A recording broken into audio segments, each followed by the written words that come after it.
சற்று முன் கிடைக்கப்பெற்ற மிக மிக முக்கியமான செய்தி ஒன்று வெளியாகியிருக்கு. அமைச்சர் ஐ. பெரியசாமிக்கு அதிர்ச்சி கொடுத்த உச்ச நீதிமன்றம்.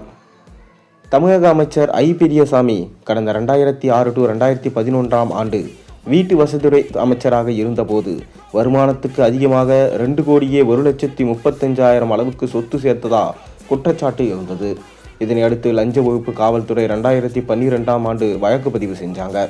இந்த வழக்கில் ஐ. பெரியசாமியின் மனைவி சுசிலா, மகன்கள் செந்தில்குமார், பிரபு ஆகியோர் மீதும் குற்றம் சாட்டப்பட்டது. இது தொடர்பான வழக்கு திண்டுக்கல் மாவட்ட ஊழல் தடுப்பு சிறப்பு நீதிமன்றம் இந்த வழக்கை விசாரித்து தீர்ப்பு வழங்கியது. அதில் ஐ. பெரியசாமி உள்ளிட்ட 4 பேரும் விடுவிக்கப்பட்டாங்க. இந்த உத்தரவுக்கு எதிர்ப்பு தெரிவித்து திண்டுக்கல் மாவட்ட லஞ்ச ஒழிப்புத்துறை சார்பில் சென்னை உயர்நீதிமன்றத்தில் கடந்த 2018 ஆண்டு மேல்முறையீடு செய்யப்பட்டது. அதை விசாரித்த உயர்நீதிமன்றம் திண்டுக்கல் நீதிமன்றம் பிறப்பித்த உத்தரவை கடந்த 2025 ஆண்டு ஏப்ரல் 28 ரத்து செய்தது. இதனை எதிர்த்து ஐ. பெரியசாமி, செந்தில்குமார் ஆகியோர் உச்சநீதிமன்றத்தில் மேல்முறையீடு செய்தாங்க. அந்த மனு உச்சநீதிமன்றத்தில் இன்று விசாரணைக்கு வந்தது. அப்போது அவரின் மேல்முறையீட்டு மனுவை நீதிமன்றம் தள்ளுபடி செய்தது.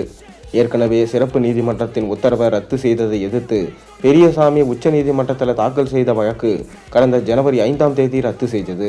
தற்போது அமலாக்கத்துறை நோட்டீஸுக்கு எதிரான வழக்கும் தள்ளுபடி செய்யப்பட்டிருக்கு. சட்டமன்ற தேர்தல் நடக்க இன்னும் 2 மாதங்களே உள்ள நிலையில் ஐ. பெரியசாமி சொத்து குவிப்பு வழக்கின் 2 முக்கிய வழக்குகள் அடுத்தடுத்து தள்ளுபடி செய்யப்பட்டிருக்கிறது. அவருக்கு மட்டுமல்ல, திமுக தலைமைக்கும் நெருக்கடியை ஏற்படுத்தியிருக்கு. தொடர்ந்து திமுக தற்போது 2026 சட்டமன்ற தேர்தலை எதிர்நோக்கி காத்து கொண்டிருக்கு. எப்படியாவது இம்முறை திமுக வெற்றி பெற்று 2வது முறை ஆட்சி அமைக்க வேண்டும் என்கின்ற போராடி வருகிறது. ஆனால் தொடர்ந்து இதுபோல KN நேரு, ஐ. பெரியசாமி, KSSR ராமச்சந்திரன், துரைமுருகன் போன்ற முக்கியமான அமைச்சர்கள் ஊழலில் சிக்கியிருப்பது திமுகவுக்கு பெரும் ஆபத்தை ஏற்படுத்தியுள்ளது. அது மட்டுமில்லாமல் 13 அமைச்சர்களின் ஊழல் பட்டியல் பாஜகவிடம் சிக்கியுள்ளது. அவர்கள் தொடர்ந்து தங்கள் தொகுதியை விட்டு வேறு ஒரு தொகுதிக்கு பிரச்சாரம் செய்து வாக்குகளை சேகரித்தால் அவர்கள் கண்டிப்பாக ஊழலின் மூலமாக, லஞ்ச ஒழிப்புத்துறையின் போலீஸின் மூலமாக அவர்கள் கைது செய்யப்பட அதிக வாய்ப்பு இருப்பதாகவும் தற்போது மிரட்டல் விடுக்கப்பட்டிருக்கிறதாக செய்தி வெளியாயிருக்கு. ஆனாலும் திமுக பணத்தை வாரி இறைத்து வெற்றி பெற்று விடலாம் என்கின்ற கனவு காண்டு வருகிறது.